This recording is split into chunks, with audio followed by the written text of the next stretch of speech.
Hi, you're listening to Kate Palmer from SparkleTart.com. This is my subtle Starburst stain background made using Versamark ink. For this next technique, you'll need a nice large stamp, a Versamark Watermark stamp pad, and one or two colours of Starbursts. I'm using blue Hawaiian blue and cotton candy pink. Ink up the stamp with the Versamark pad.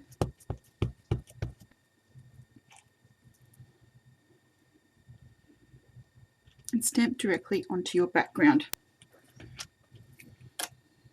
One more time so that the whole piece is covered.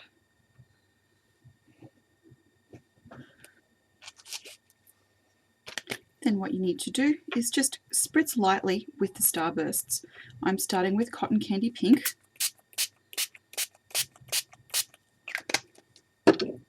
And next I'm using blue Hawaiian blue.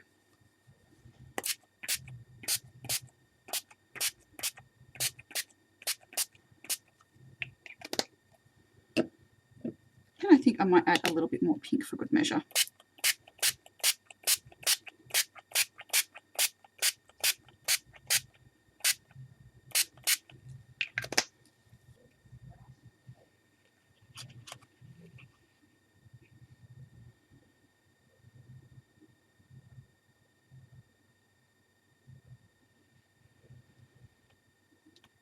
So I've used quite pale colours on this, so the result will be quite pale.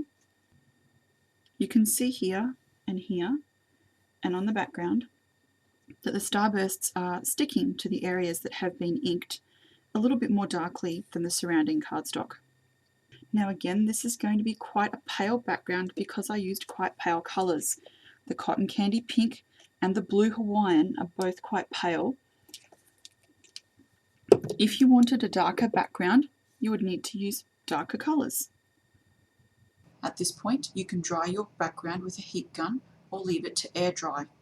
Both of these options give slightly different results, so give it a go and see which one you like best.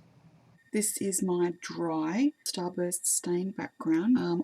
Sometimes I like to call it the Versamark reveal technique because it's kind of like the invisible ink kind of thing. So you're putting on something clear, applying a liquid over the top to reveal what's underneath. I love to use this technique with pale colours. I just really like the look. So you can see all that high octane shimmer. Wow! But when you're getting close, you can also see the pattern of that Hero Art stamp. Now it's a little difficult to see on camera, but you can see the butterfly here and the text. Some areas are more distinct than others, and sometimes the pattern from the shimmer can obscure some of the pattern underneath, but I really kind of like the effect. It's not overly in your face, so if you're looking for a really subtle background that was quick to do, because this was really quick to do, that had a little bit of pattern but didn't detract from your focal image, this would be a fantastic technique to use because you get a little hint of the background peeking through. Some of those areas are picked up by the mica in the Starbursts and some are revealed. See that butterfly there? How some of it has picked up the pattern on the micas and some hasn't. So this is a gorgeous background to use for something really subtle where you don't want to overpower whatever you're putting on top. Now whether that's going to be for cards or scrapbooks or journals or books or trading cards, whatever, you can also stamp over this.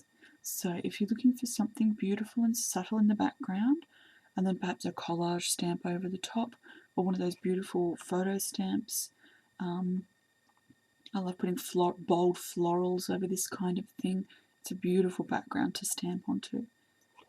I hope you've enjoyed this quick background idea. See you next time. Thanks so much for watching and have a wonderful day. Bye.